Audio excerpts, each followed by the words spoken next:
pela Manhã. Entrevista do dia. Neste Dia Mundial da Saúde, quem está com a gente aqui é o Dr. Rodrigo Protti, coordenador médico do Espaço Viver Bem da Unimed Araçatuba. A cooperativa conta com uma série de programas de promoção à saúde e de prevenção de riscos e doenças. Doutor Rodrigo, bom dia, tudo bem? Olá, bom dia a todos os ouvintes, bom dia Marcelo, bom dia Lilian. Bom dia. Gostaria de agradecer aqui a oportunidade de poder estar falando com vocês, explicando um pouquinho sobre o nosso trabalho lá na Unimed. Perfeito. Então vamos lá, vamos começar perguntando por que trabalhar a prevenção? Como diz no ditado popular, melhor prevenir que remediar. Por quê? Marcelo, a prevenção ela é fundamental para que a gente possa minimizar danos futuros, né? É importante conduzir as doenças, mas muito melhor que isso é evitá-las. A gente não consegue fazer um trabalho nesse sentido, do ponto de vista preventivo, se a gente não empoderar os pacientes, né, as pessoas de informações. Elas têm que ter conhecimento de qualidade, então as informações, consequentemente, têm que vir de forma assertiva, correta, para que as pessoas possam decidir o que é melhor para elas, né? Não tem possibilidade nenhuma de trabalhar questões de ordem preventiva sem atendimento interdisciplinar, sem informação, sem compartilhar decisões com as pessoas que pretendem cuidar da sua saúde. Doutor Rodrigo, é incrível, né? Como assim, eu já tive um câncer. Então, falando com minha família esses dias, falou, estou fazendo meus exames. Todo ano eu faço uma bateria de exame de rotina. Os meus tios, é uma dificuldade de ir no médico, sabe? De convencê-los que eles também precisam fazer os seus exames regularmente, né? E, infelizmente, quando descobre alguma coisa, descobre muito tarde, né? O homem tem isso é cultural, tá? O homem a gente sempre tem uma certa dificuldade de trabalhar com o público masculino. Isso tem vários estudos relacionados a isso. Realmente ele é um pouco mais desleixado do que a mulher em relação a questões de ordem de saúde, né? Infelizmente. Eu acho que você, para trabalhar de forma preventiva, né, você tem que captar essa pessoa numa outra fase da vida, né? Onde emocionalmente ele está mais disposto a se cuidar. Então, de repente, na hora que a esposa está na fase de gestação, né, que tem uma sensibilização melhor, né, você quer ver seu filho crescer, você quer ver seu filho se formar, casar. Então, assim, tem fases que podem ser abordadas anteriormente. Por isso que eu falo de interdisciplinar. A gente não consegue ter todos os conhecimentos. Eu sou um médico, mas eu conheço muito menos de nutrição do que uma nutricionista, muito menos de questões de ordem psíquica e como realmente poder abordar com outras técnicas do que um psicólogo. Então, assim, é importante unir forças para que a gente possa empoderar essas pessoas de informações que possam sensibilizá-las, né, a poder se cuidar um pouco melhor. Quando a gente fala de prevenção, não fala assim, vamos cuidar dos obesos, vamos tratar e prevenir a obesidade. Mas as pessoas não conseguem entender, por falta de informação, que a obesidade se previne na gestação.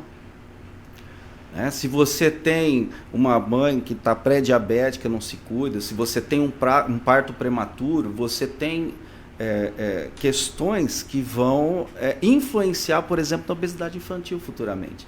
Então, quando a gente fala de prevenção, ela vem muito antes do que a gente consegue imaginar que é. Esse histórico familiar seu, quer dizer, você abriu uma porteira aí que não dá para negligenciar as gerações futuras que virão em relação a isso. Será que existe uma genética familiar, dependendo do tipo de neoplasia? Então, assim, a gente tem que se antecipar muito aos problemas. Isso é medicina, isso é prevenção. Eu estou vendo aqui que são vários os programas que vocês oferecem. Viver bem sem tabaco, na medida certa, hipertensão, diabetes, cardio, cérebro vascular, gerenciamento de casos crônicos. Doutor, quem pode participar? São somente usuários da Unimed? São usuários da Unimed Araçatuba. A gente faz uma série de trabalhos ao longo do ano, com temáticas relacionadas ao que nós fazemos, né, para que a gente possa gerar informação de qualidade, e aí é aberto a todo o público. Os programas especificamente não, Todos esses programas a gente tem um custo para poder realizá-los, então a gente inclui obrigatoriamente os pacientes da Unimed Araçatuba, nem com outras Unimedes por vezes a gente consegue trabalhar. Mas tem questões e programas que estão vinculados a ações sociais que a gente faz, que também beneficiam outras pessoas. Quando a gente faz uma live sobre assuntos, né, de prevenção dos transtornos mentais, quando a gente faz uma live sobre obesidade infantil, quando a gente coloca profissionais qualificados dessa equipe interdisciplinar, que eu falo que são compostos por vários profissionais, enfermeiro, psicólogo, fono, nutricionista, especialistas médicos da área, para poder veicular informação assertiva, de qualidade e aberta a toda a população, eu entendo que nós estamos ajudando as pessoas também a cuidar da sua saúde. E esses programas, eles são permanentes, eles estão constantemente abertos ou não? Eles têm período e a pessoa tem que se inscrever em determinado tempo?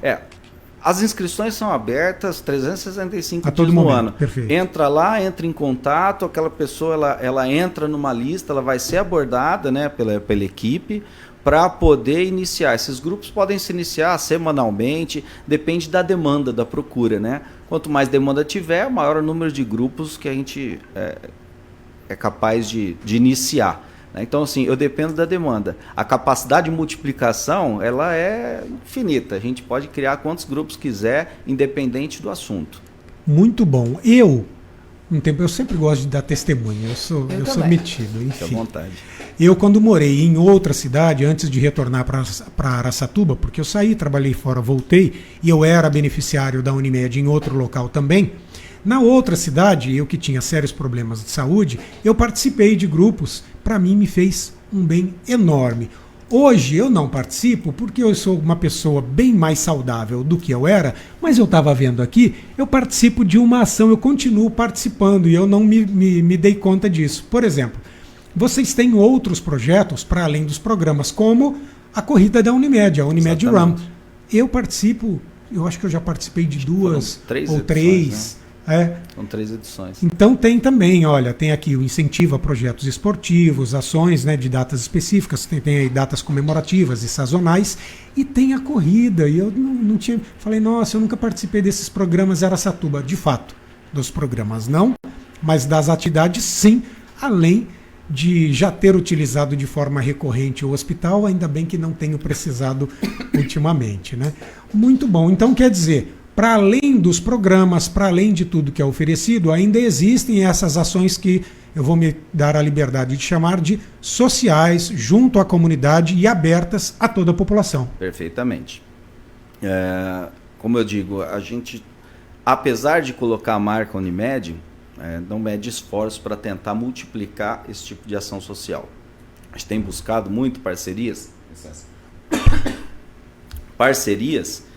com instituições de ensino, onde você pode trazer outros profissionais para multiplicar esse tipo de ação para a população externa. Eu acho que é fundamental a gente pensar em educação, em prevenção em massa. Hoje o serviço público ele demanda de estrutura e organização, está se alinhando para isso, porque esse é o futuro.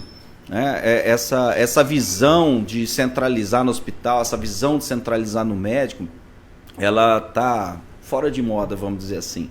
Então a gente precisa realmente de trazer as especialidades afins e outros profissionais para que a gente possa, de forma mais efetiva, ter um resultado melhor. Perfeito, doutor. Marcelo, tem uma ouvinte lembrando aqui que ontem a gente falou de alimentação, a gente falou de esporte, né? Atividade física, e isso encaixa exatamente. muito na prevenção, né? Sim. Cuidar da alimentação, praticar um exercício físico, fazer os exames regularmente. É isso aí. As pessoas colocam muito essa questão de check-up, igual você colocou, né? Eu faço check-up. Cansei de ver paciente já que fez check-up numa semana e infartou na outra. Os pacientes voltam no consultório todo ano e falam, eu quero vir aqui fazer um check-up. Aí você senta e fala assim, mas você está praticando atividade física que a gente conversou no ano passado? Não. A questão da alimentação, você conseguiu passar pela nutricionista ou seguir uma orientação básica, tudo mais em relação a comer verduras, legumes, frutas, melhorar o padrão? Não. Então não adianta fazer check-up. Porque se não estava bom, só piorou, não tem como melhorar. Né? Então, assim, por isso que eu falo que é importante empoderar o ser humano de informação, para que ele possa decidir e se imbuir do autocuidado. A questão do autocuidado é importante. Ela não pode ficar sob a responsabilidade exclusiva do profissional. Você orienta, você indica, você instrui, mas a pessoa ainda não se imbuiu da autorresponsabilidade de cuidado. É isso, vamos lá, prevenção neste Dia Mundial da Saúde. Doutor, quero agradecer a presença do senhor. Nosso tempo realmente está curto hoje para tanto conteúdo relevante e bom ver que o senhor está bom de novo. Muito obrigado pela oportunidade aí. Tenham um bom dia, um bom trabalho para vocês. Bom Saúde dia. para nós. Bom dia. 8h40.